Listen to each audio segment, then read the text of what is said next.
2차 시 수업을 시작해 보도록 하겠습니다. 2차 시에서는 흙이 만들어지는 과정에 대해서 알아볼 것입니다. 과학책 48쪽, 실험관찰 26쪽을 펼치고 수업을 들어주세요. 여러분은 등산을 해본 경험이 있나요? 아마 대부분의 3학년 친구들이 있다 라고 대답할 것 같은데요. 산에서 무엇을 보았나요? 잠시 영상을 멈추고 생각해 봅시다. 네, 사진이 아주 큰 힌트가 되었죠? 산에는 바위, 돌, 그리고 흙이 있습니다.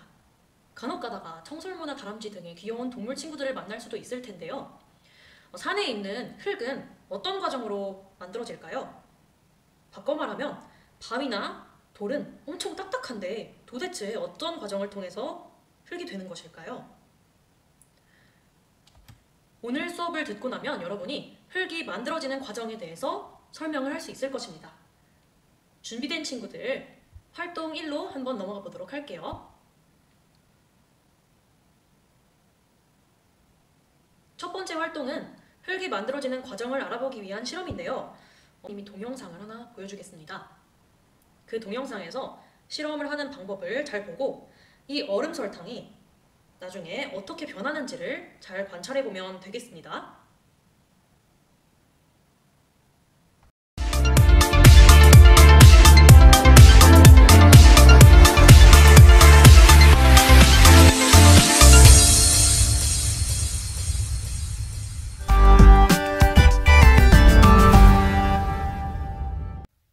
여러분 안녕하세요.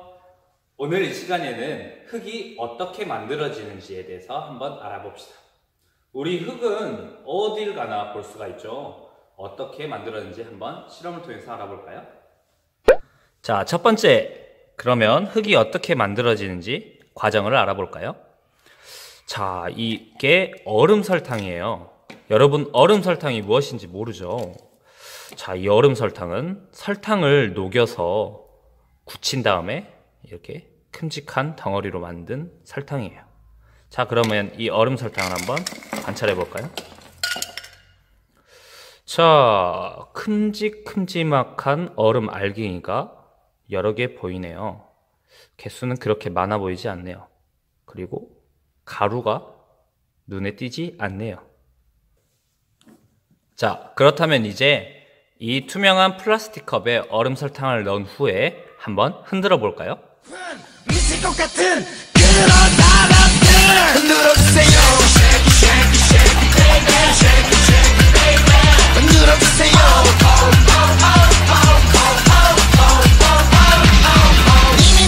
님이 사랑해. 자, 그러면 흔들어 본 얼음 설탕을 한번 관찰해 봅시다. 자, 흰 종이에 이렇게 올려놓고 돋보기로 한번 관찰해 보면 아까보다는 이렇게 미세한 가루 조각들이 많이 생겼죠. 그 다음에 얼음 설탕 알갱이가 크기가 조금 줄어든 것을 알 수가 있어요.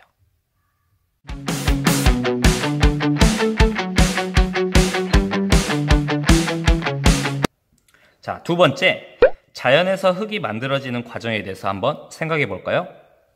자, 자연에서 흙은 어떤 과정으로 만들어질까요? 네, 바위나 돌이 작게 부서진 알갱이와 생물이 썩어 생긴 물질들이 이렇게 섞여서 흙이 만들어집니다. 자, 그렇다면 자연에서 바위나 돌을 부서지게 하는 것이 무엇이 있을까요? 겨울에 바위 틈에 있는 물이 얼었다 녹았다를 반복하면서 바위가 부서지는 경우가 있고, 또 바위 틈에서 나무 뿌리가 자라면서 바위가 부서지는 경우가 있습니다. 자, 이상으로 흙이 어떻게 만들어지는지에 대해서 알아봤습니다. 다음 시간에 봐요. 안녕. 아꿈선삼문화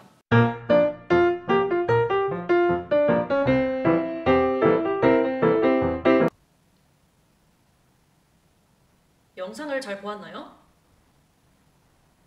영상 속에서 플라스틱 통을 흔들기 전과 흔든 뒤에 얼음 설탕의 모습이 어땠나요?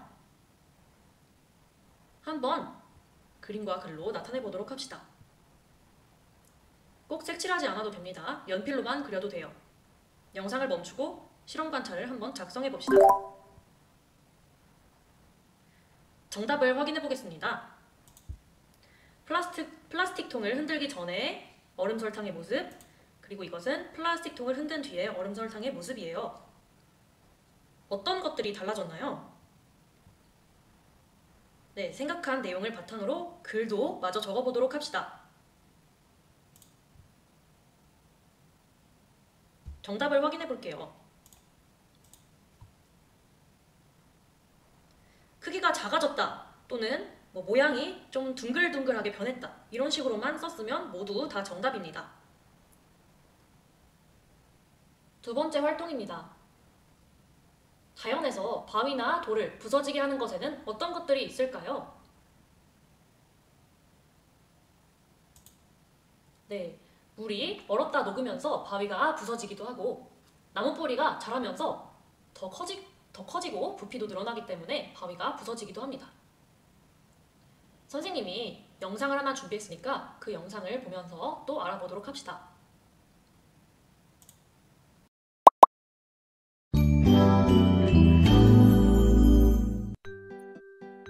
흙이 만들어지는 과정을 알아봅시다. 우리는 산을 오르다 보면 아주 커다란 바위에서부터 우리가 쉬어가기도 하는 돌, 그리고 바닥에 깔려있는 흙을 볼 수 있어요. 그렇다면 이러한 바위와 돌, 흙은 어떤 과정을 거쳐서 만들어질까요? 바위나 돌은 아주 천천히 조금씩 여러 가지 과정을 거쳐서 부서지고 깨어져요. 이러한 현상을 바로 풍화라고 하는데요. 이렇게 바위를 풍화시키는 것들은 다양한 것들이 있어요. 먼저 첫 번째로 바람이 불어서 바위가 조금씩 부서지기도 해요. 또한 작은 바위 틈에 물이 얼었다 녹았다를 반복하며 바위가 점점 깨지기도 해요. 또한 바위 위에서 식물이 자랐을 경우에 이 식물의 뿌리가 바위를 갈라지게도 한답니다. 그래서 이렇게 점점 부서진 바위는 돌이 되고 이 돌은 다시 부서져서 돌멩이가 되고 이 돌멩이는 또 부서져서 작은 알갱이가 되어요. 이 작은 알갱이에 썩은 나뭇잎이나 죽은 지렁이 혹은 죽은 개미와 같은 작은 것들이 섞이고 섞여서 우리가 흔히 볼 수 있는 흙이 된답니다. 그렇다면 이렇게 커다란 바위 조각이 흙이 될 때까지 얼마나 시간이 걸릴까요? 이건 바위의 크기와 주변 환경에 따라서 조금씩 다르기 때문에 정확하게 얘기할 수는 없어요. 그러나 한 사람이 바위가 흙이 되는 과정을 지켜볼 수는 없어요. 왜냐하면 이렇게 바위가 흙이 되는 과정은 아주 천천히 조금씩 깎이며 오랜 시간이 걸리기 때문이에요.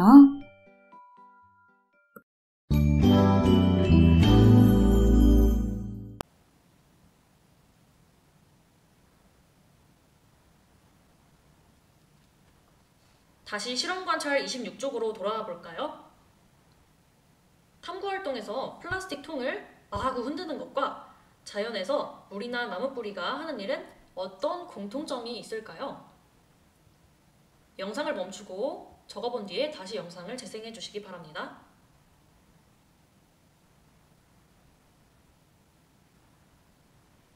정답을 확인해 보겠습니다.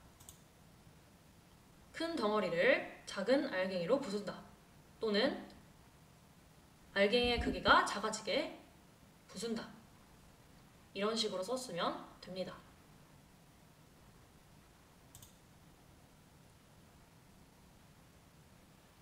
오늘 학습한 내용을 정리해 보겠습니다. 오늘 우리는 흙이 만들어지는 과정에 대해서 학습을 했어요.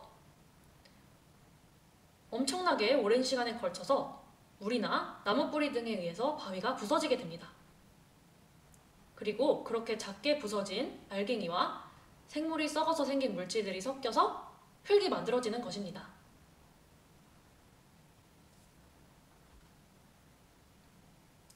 오늘 학습한 내용과 관련된 문제를 한 개만 풀어보도록 할게요. 다음 설명 중 옳지 않은 것은 어느 것일까요? 역시 영상을 멈추고 생각해 보도록 합시다. 정답을 골라보았나요? 확인해 보겠습니다. 네, 답은 4번입니다. 자연 상태에서 바위가 흙으로 변하는 데 걸리는 시간은 매우 짧다라고 되어 있는데 어떻게 고쳐야 할까요? 네, 매우 긴 시간이 필요해요. 그렇기 때문에 자연 상태에서 바위가 흙으로 변하는 데 걸리는 시간은 매우 길다 이렇게 고쳐야 맞는 보기가 되겠습니다. 다음 시간에는 운동장 흙과 화단 흙이 어떻게 다른지에 대해서 학습해 보도록 하겠습니다.